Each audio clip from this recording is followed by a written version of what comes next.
Hey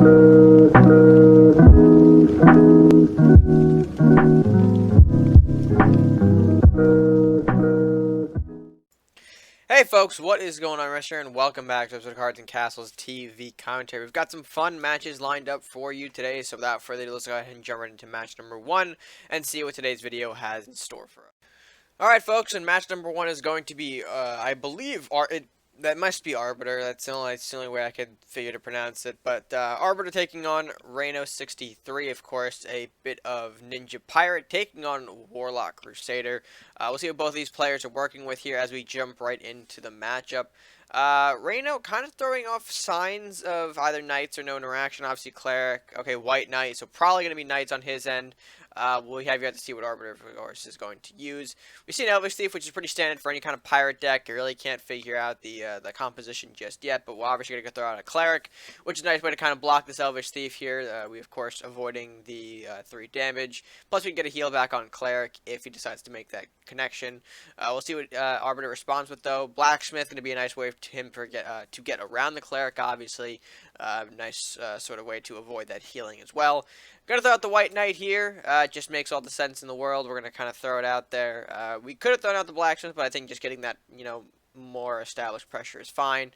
We're going to turn 5 now. We have a couple options here. Gonna go for the Furnace Knight. Meanwhile, we're treating White Knight, which I found interesting. I do get that you probably could have gone with a Armory and then moved White to face.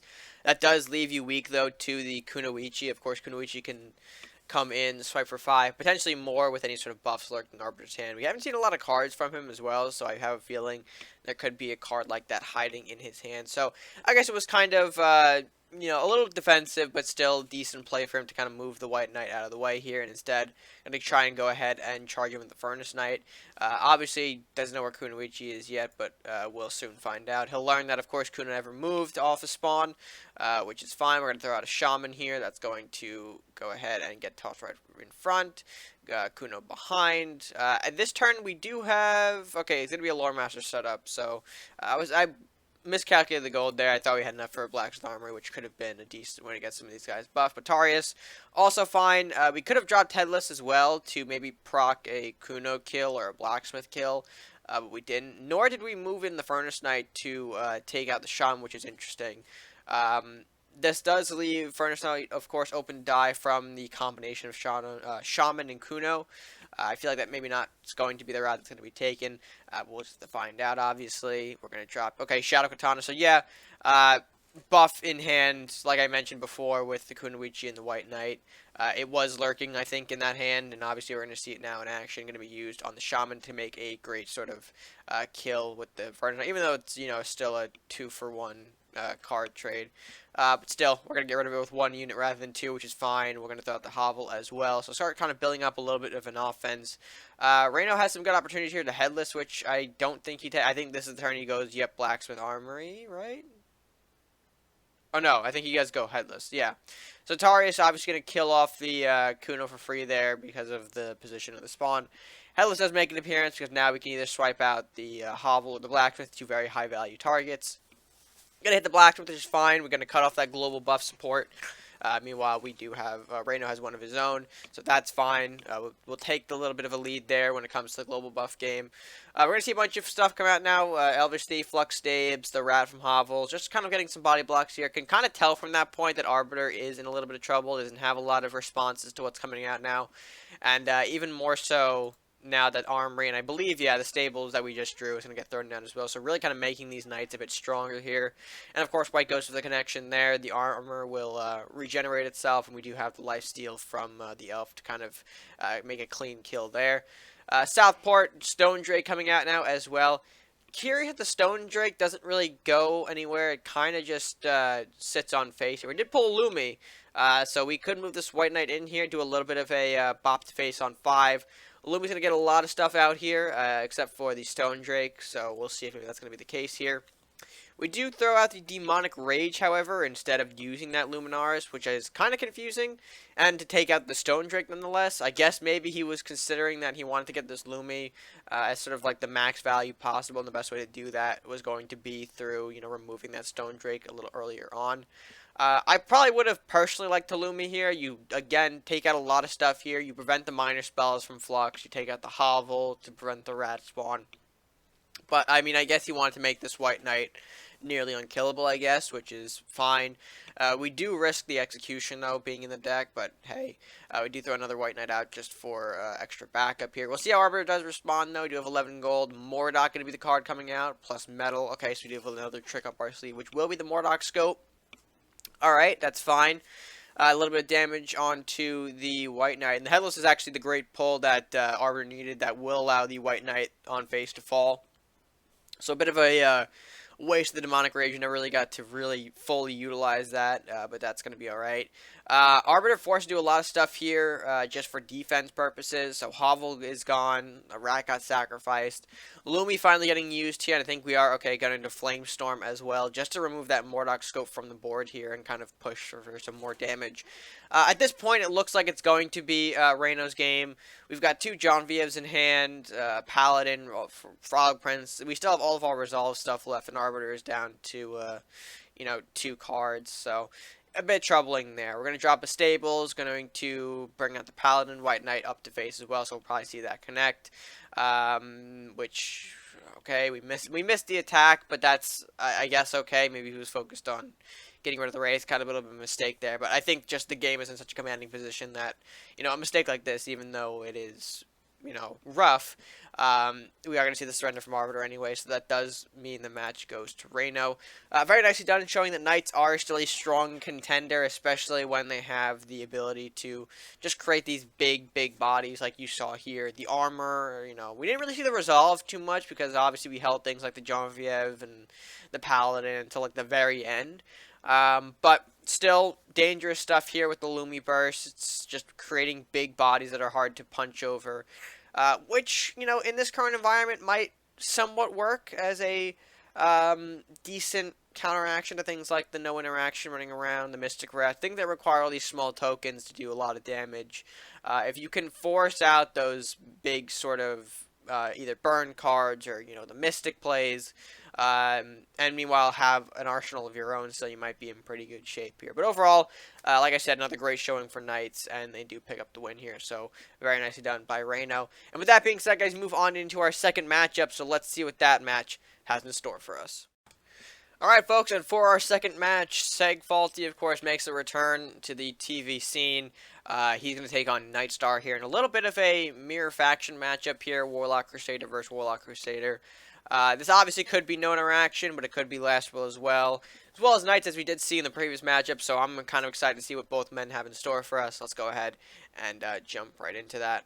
Gonna see, alright, so potentially a couple of no interaction stuff. I mean, Imp is a popular card in general, but still, again, a little bit unsure here. We're going to see a Lumberjack Salahar Rider trade to start things out here, so a card for NightStar, but taking 2 damage in the process here. Cleric, okay, not really the no interaction choice that people normally take, but that's going to be making an appearance. So maybe Knights, again, not totally sure. We will see another Rider though from another Rider from NightStar, followed by the Priest to do a little bit of healing, make sure that his units can survive here. Although Imp Burn does take out Priest. Rider does connect with the Imp, so an extra 2 damage on Seg's Castle here. And it seems to be pretty even back and forth. Nothing too crazy, nothing too outstanding going on here. We'll see Books as a block for the Cleric. We could see potentially Blue Firebolt as we just pulled against that Books. We're going to see Wizard instead, which is fine. A little bit of protection there as well for the Castle, which is, again, also fine. I probably wouldn't have mind, though, if Seg took the damage here to allow the Wizard to make a cleaner kill. Obviously, we probably wouldn't have taken it, but we could still keep our Cleric in a more offensive position here rather than kind of just going off the back and forth. Like maybe we could have gotten in a Castle heal from the Cleric and pushing against the smaller units here to just create this little bit of a Cleric threat early on, but we don't necessarily do that, which is fine. Well, playing it defensive, especially when the hand kind of looks like what Seg does. I mean, 2 burns, one of them being AoE, plus the Wizard, now a Fear top deck. Not the best to kind of go on the offensive with, so understand that he probably wants to take a bit of a laid-back approach, just see what NightStar has in store. But going further into the match, though, obviously we still have some more game left.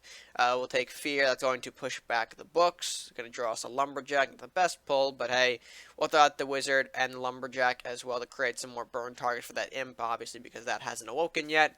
It will, though, this turn, getting on to the Castle, which is fine. Nothing against the units, I guess, is always a little bit of a plus there. Just a praise from NightStar for his turn now. Of course, that's going to come in for a bit of a small castle here. Cleric going to come in with the opportunity now to hit face.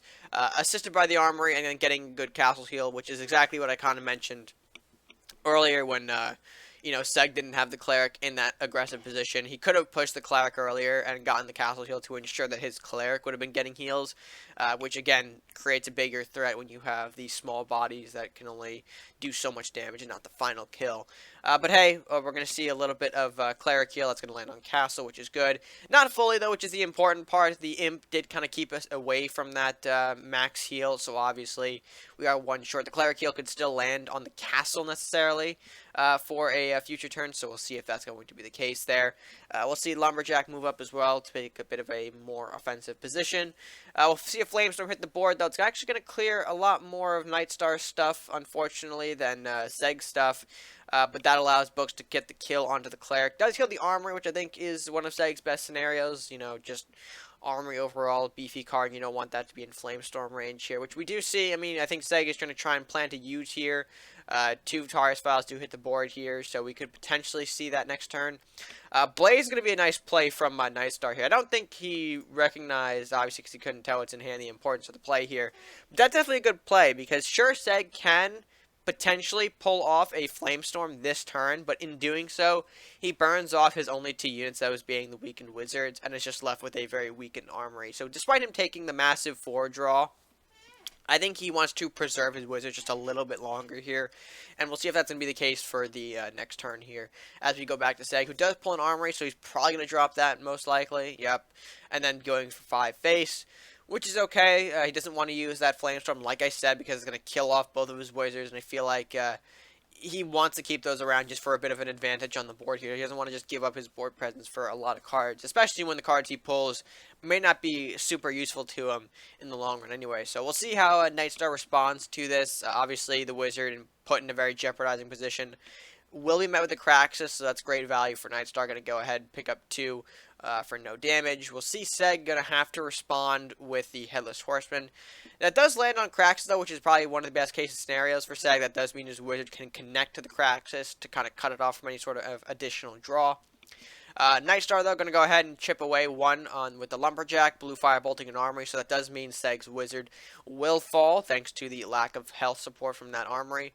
He'll follow up with a Dark Bender and a Rider, so again, kind of getting some more units here, and by this point, I'm pretty confident both players are running a no interaction mirror matchup, just by the, types of cards that we're seeing here. We're seeing, the burn aspects like Blue Firebolt and Headless, which Headless isn't really normally played in Last Will. So again, that kind of does just further my speculation there. And I mean, same thing from NightStar. We haven't seen anything really polarizing towards a Last Will.